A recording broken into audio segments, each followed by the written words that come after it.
first of all, congratulations to Kash Patel. And many of you had a lot to do with that, contacting your members of the Senate, as we discussed. And I want to thank you for that. He's going to be a great director of the FBI. All the cabinet positions and individuals that we cared about have now been confirmed. So I want to thank you very, very much. This is very different than the first time around when they were dragging out these nominees, and Schumer was successful in it, and we got ahead of this. The president got ahead of this and pushed this agenda. Very, very important. We talked about it here on The Blaze and on Fox, and I want to thank you all who got involved in that process. And I want to thank the Republicans who voted for these for these nominees as well. Very, very important for the presidency and this president to have these cabinet secretaries, to have these particular cabinet secretaries. You know, it's very weird, these aggregation sites or aggregator sites, whether it's Drudge or Mediaite and so forth. There's some really good ones. But there's some that I just scratch my head sometimes and I wonder why they even exist. Take this site called Mediaite. It's set up by Dan Abrams, who likes to pose as a serious lawyer while he's Jerry Springer on cable TV. They have this guy, Kobe Howell, I think his name is. I think he was some behind-the-scenes guy on cable or whatever. I don't know. Then they have mostly left-wing individuals whose job, I guess it is, to pick off TV shows and radio shows and clips and then put titles on them and then put their spin on them. I don't know.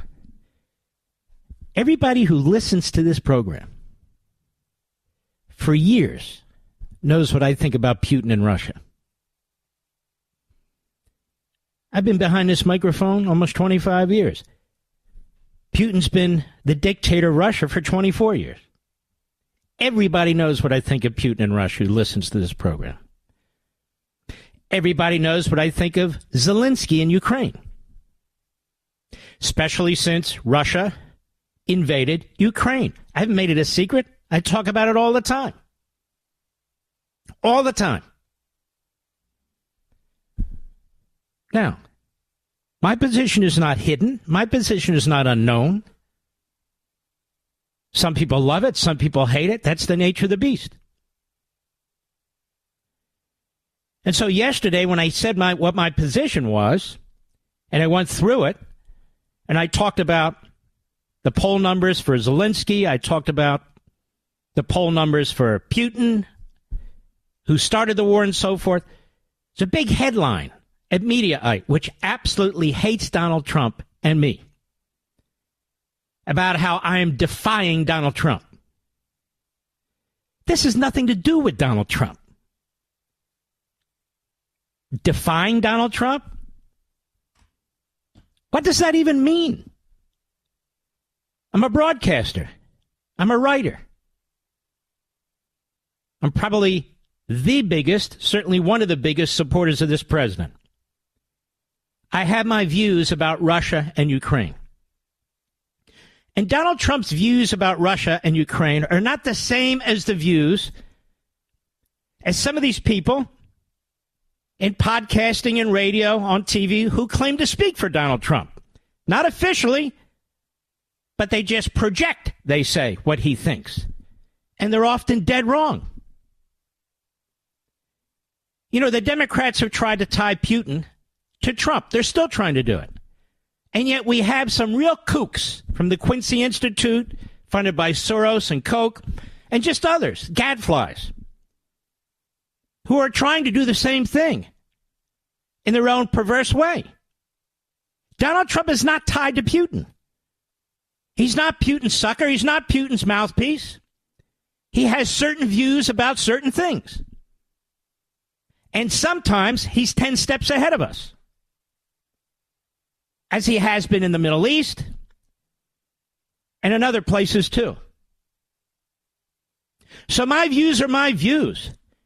They're not a quote-unquote defiance of Donald Trump. They're not an attack on Donald Trump. 81% of the American people don't trust Putin. That's out from Wednesday. That means the vast majority of you, the vast majority of MAGA, Make America Great Again, don't trust or like Putin.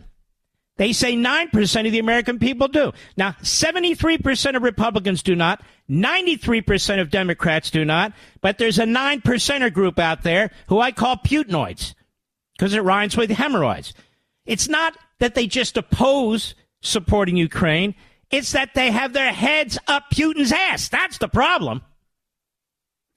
Now, these are important distinctions. But it's lost on Isaac Shore, I think his name is. It's lost on the Drudge Report because why? I wrote a book called On Freedom of the Press. This is pseudo-news. So they desperately want to fight between Mark Levin and Donald Trump. Not going to happen. It isn't happening. Let me tell you something else. I think the only person who can pull off a peace agreement between Russia and Ukraine is Trump, just as he's done in the Middle East.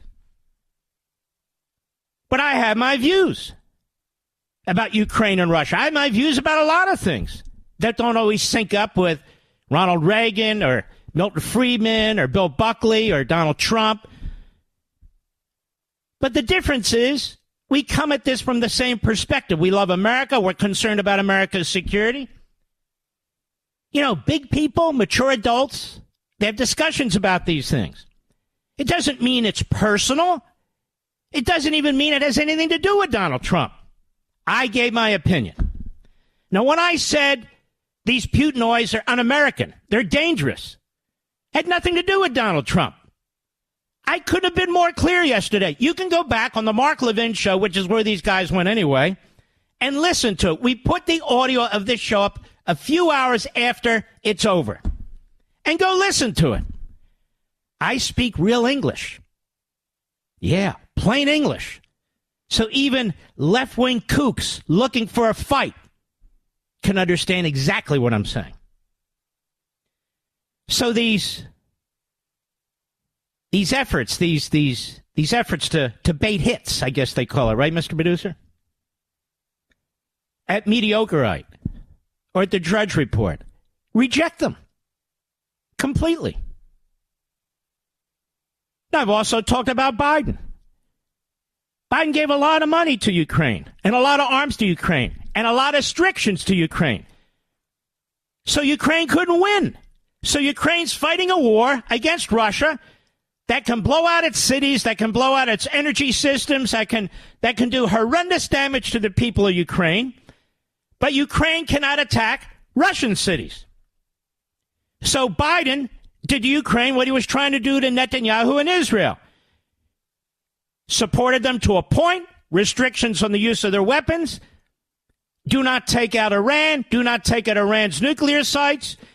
Do not go into Lebanon. But Netanyahu went anyway. Thank God he did. And so forth. Don't go into Rafah. Don't go into these other. But so thank God he did. But Ukraine's up against Russia, a country that's 3-4 times the population, has a massive industrial center, certainly compared to Ukraine.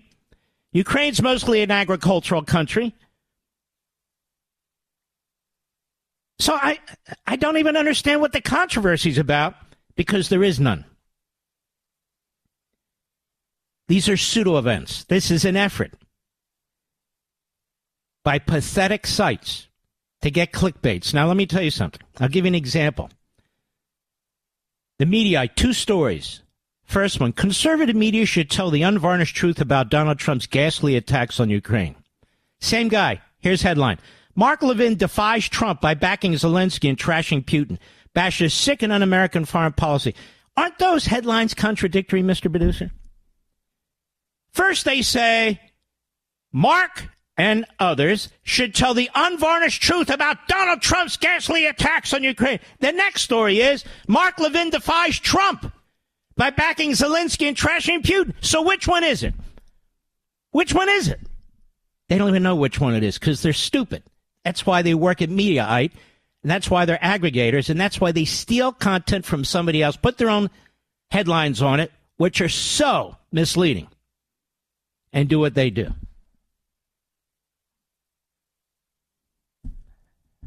So did Donald Trump call me today about this? Of course not. Did I call him about this today? Of course not. We have a great relationship. Nobody's going to get in between it. They try and create these controversies. My God, there's a split. There's no split. I have my opinion. I voice my opinion. And I'm going to always voice my opinion. And I always have. Even when I was in the Reagan administration, the Justice Department, there were times I personally disagreed with the position of the Reagan administration, and I said so. So what? That's my opinion.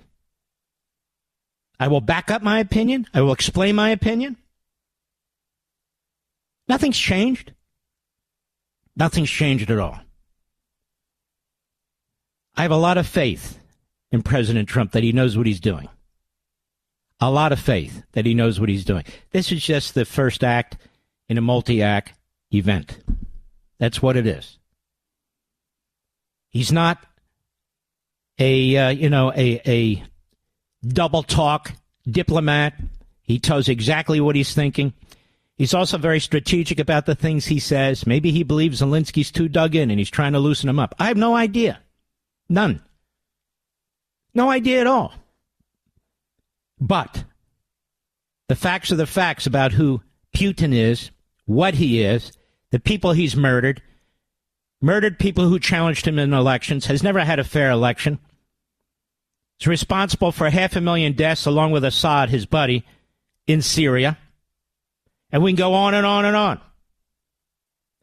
My problem is with the Putinoids in the Republican Party, the Putinoids in the so-called populist movement, the Putinoids in the Marxist Islamist left. My problem is with them. Trump is no Putinoid. That whole Russia collusion thing was always a lie. Trump was tougher on Russia than anybody. That's right. He cut off their gas line to Germany. He put in the toughest sanctions against Putin and his oligarchs. He actually was the first one to give military weapons to Ukraine to help at least deal with Russia should they invade, while Obama was giving blankets. This is his record. He's not a Putinoid. He doesn't suck up to Putin.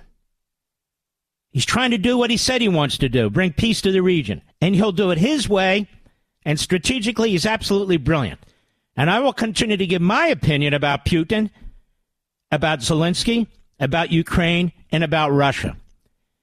And the problem with the 9% Putinoids is they don't even want you to have an opinion. You're either in with them or they're coming after you. I'm shaken. I could care less. I could care less 100%. So this has nothing to do with people who say, well, he's defying Trump. Trump doesn't roll that way. He's defying Trump. He has different people around him. Many of them give him different opinions quietly and personally.